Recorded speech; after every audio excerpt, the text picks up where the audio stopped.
അങ്കിളിനോട് കൂടി ഒരു വാക്ക് ചോദിക്കുന്നതാ ഒരു മര്യാദയെന്ന് ഞങ്ങൾക്ക് തോന്നി. എന്തുവെച്ചാ അണ്ണനും അനുപമയും എന്റെ കാര്യം പറഞ്ഞില്ലെന്നാണോ? അയ്യോ അല്ലങ്കിളെ, അവര് തന്നെയാ ഞങ്ങളോട് വന്ന് സംസാരിക്കാൻ പറഞ്ഞേ.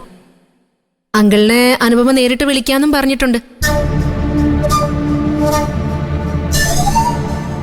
അണ്ണൻ എന്നോടുള്ള ദേഷ്യം ഇതുവരെ തീർന്നില്ലായിരുന്നു. അണ്ണൻ ഇപ്പോഴും ഇവിടെയൊക്കെ തന്നെ ഉണ്ടെന്ന് എനിക്കറിയാം. പക്ഷെ എന്നെ ഒന്ന് വിളിക്കാറ് പോലുമില്ല. മഞ്ചാരിയുടെ കാര്യത്തില് അമ്മാൻ വലിയ ടെൻഷനില്ല അങ്കിൾ. പിന്നെ ഞങ്ങളുടെ കാര്യത്തിലുള്ള ടെൻഷൻ വേറെ.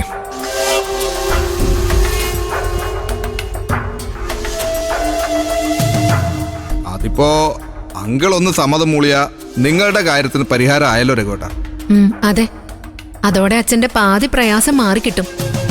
പിന്നെ അച്ഛൻ പരിഭവമൊക്കെ മാറി ഇങ്ങോട്ട് വന്ന് അങ്കിളിനെ കാണുകയും ചെയ്യും. അതെ അങ്കിൾ, അമ്മാവൻ ആരോടും ദേഷ്യമൊന്നുമില്ല, പ്രത്യേകിച്ച് അങ്കിളിനോട്. ഉണ്ടെങ്കിൽ അങ്കിളിനെ വന്ന് കാണാൻ അമ്മാവൻ ഞങ്ങളോട് പറയൂ. ആ എന്തായാലും അനുവാണനും അങ്ങനെ ഒരു തീരുമാനം എടുത്ത സ്ഥിതിക്ക് ഇന്ദ്രന്റെ ഷോപ്പ് രഘു ഏറ്റെടുത്ത് നടത്തുന്നതിൽ എനിക്ക് സന്തോഷമേ ഉള്ളൂ. പക്ഷെ ഇന്ദ്രൻ അത് അത്ര എളുപ്പം തിരിച്ചു തരുമെന്ന് എനിക്ക് ബലമായ സംശയമുണ്ട്. വിഷു കഴിഞ്ഞ ഉടനെ ഷോപ്പിന്റെ കാര്യത്തിൽ ഒരു തീരുമാനം എടുക്കാമെന്ന് സത്യന് ശ്യാമും അമ്മാവന് ഉറപ്പ് കൊടുത്തത് അങ്കിൾ. അവരെ ഉടനെ വിളിച്ച് സംസാരിക്കാമെന്ന് അനു അമ്മാവനും പറഞ്ഞിട്ടുണ്ട്.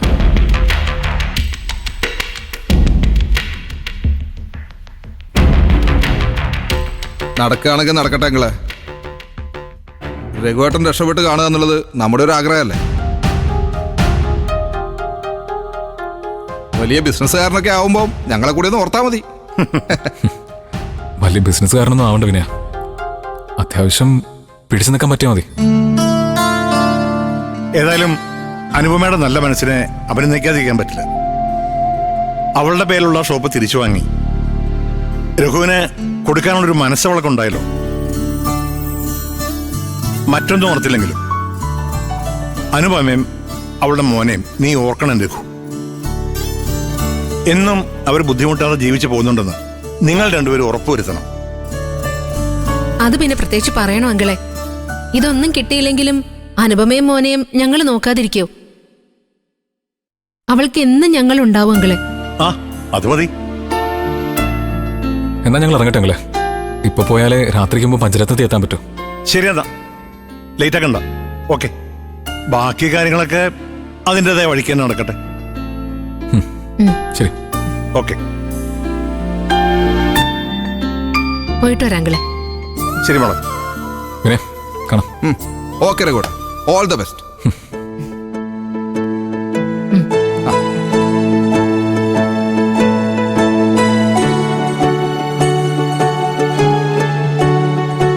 അങ്ങനെ രഘുവേട്ടനും അമ്പിളി ചേച്ചിയും അവരുടെ നിലനിൽപ്പ് ഉറപ്പിച്ചു.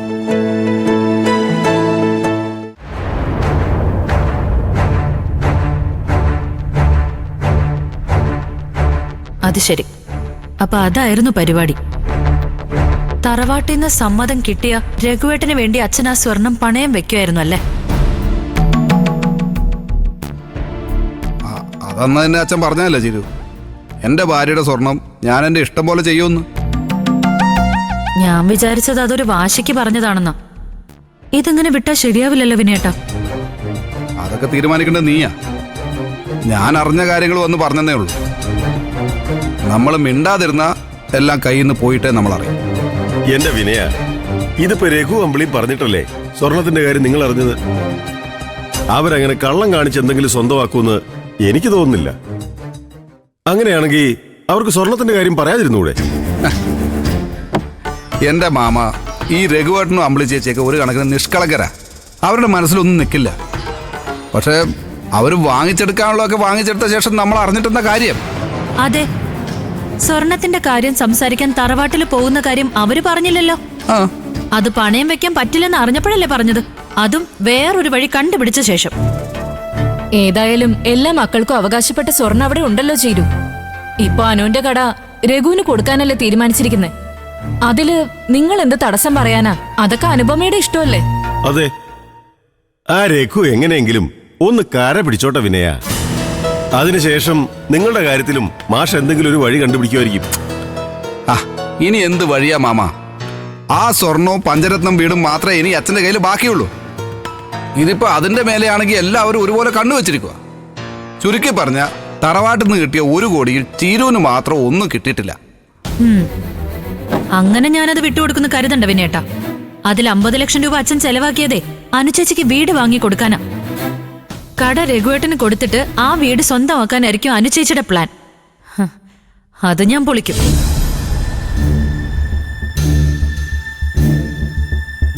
അച്ഛൻ എന്തായാലും അനുചേച്ചിയുടെ വീട്ടിൽ കാണുമല്ലോ. നാളെ തന്നെ പോയി ഒന്ന് കാണാം. വേണമെങ്കിൽ ദയേനെയും ശബരിനെയും കൂടെ കൊണ്ടുപോവാം. അച്ഛനെ സ്വൈര്യം കെടുത്തിയിട്ടാണെങ്കിലും നമ്മുടെ കാര്യത്തിൽ എന്തെങ്കിലും തീരുമാനം എടുപ്പിച്ചേ പറ്റും. ഈ ഒരവസ്ഥയിൽ അത് വേണോ ചീരു? മഞ്ചാടിയുടെ കാര്യത്തിൽ അച്ഛൻ ആകെ വിഷമിച്ചിരിക്കുന്ന സമയമല്ലേ? ആ വിഷമത്തിനിടയിലും അച്ഛന് രഘുവേട്ടന്റെ അമ്പിളി ചേച്ചിയുടെയും കാര്യത്തിൽ പരിഹാരം ഉണ്ടാക്കാൻ പറ്റിയില്ലേ മാമ? മനസ്സ് വെച്ചാൽ ഞങ്ങളുടെ കാര്യം നടക്കും.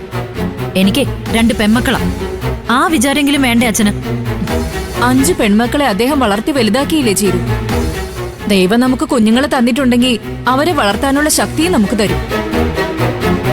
ഒരച്ഛനെ മക്കളെ വളർത്താനുള്ള വരുമാനം ഉണ്ടാക്കാൻ പറ്റും. പക്ഷെ വീട്ടിലെ അടുക്കളയിൽ ചുരുങ്ങി കൂടുന്ന ഒരു അമ്മയ്ക്ക് 2 പെൺമക്കളെ എങ്ങനെ വളർത്താൻ പറ്റൂന്ന? അതെന്താ ചീരു നീ അങ്ങനെ പറഞ്ഞ്? നിന്റെ മക്കൾക്ക് അച്ഛനുണ്ടല്ലോ. അവരെ വളർത്താനുള്ള കഴിവ് വിനയനുണ്ട്. വിനയേട്ടൻ പെൺമക്കളുടെ കാര്യത്തിൽ എത്രമാത്രം താല്പര്യം കാണിക്കുന്നേ എനിക്കിപ്പോഴും സംശയമുണ്ട് അമ്മ. അടുത്തതൊരു ആൺകുഞ്ഞ് ജനിക്കാൻ കാത്തിരിക്കുക അമ്മയുടെ മോൻ. ആർച്ചയ്ക്കും ഭദ്രയ്ക്കും വേണ്ടി ഇപ്പോഴേ എന്തെങ്കിലും കരുതി വെക്കണം. നാളെ എനിക്കെന്തെങ്കിലും പറ്റിപ്പോയാ എന്റെ മക്കൾക്ക് സുഖമായിട്ട് ജീവിക്കാൻ കഴിയണം. എന്റെ അച്ഛനെ വേദനിപ്പിക്കേണ്ടി വന്നിട്ടായാലും അതിനാവശ്യമുള്ളത് ഞാൻ വാങ്ങിച്ചെടുത്തിരിക്കും.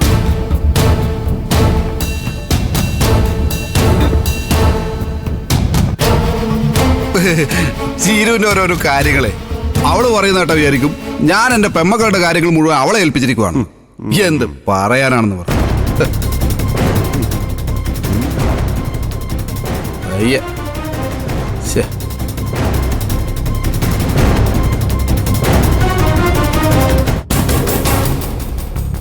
ഇപ്പൊ ഞങ്ങൾക്കും അത് തന്നെയാ തോന്നുന്നത്. ഇനിയെങ്കിലും ബാക്കിയുള്ളവരുടെ കാര്യത്തിന് ഓടി നടക്കാതെ നിനക്കൊരു ജോലിക്ക് ശ്രമിച്ചൂടെ വിനയാ? അതിന് ജോലി കിട്ടണ്ടേ മാമ? ചീരു തന്നെയല്ലേ പറഞ്ഞത് വീട്ടിൽ നിന്ന് ഷെയർ കിട്ടിയിട്ട് നല്ലൊരു ബിസിനസ് തുടങ്ങാന്ന്. 2-3 മാസം ഒന്ന് കഴിയട്ടെ, എന്റെ ടൈമൊക്കെ നന്നാവും മാമ. നിനക്കൊരു ആൺകുഞ്ഞ് ജനിക്കുന്നതോടെയാവും നിന്റെ സമയം നന്നാവാൻ പോകും.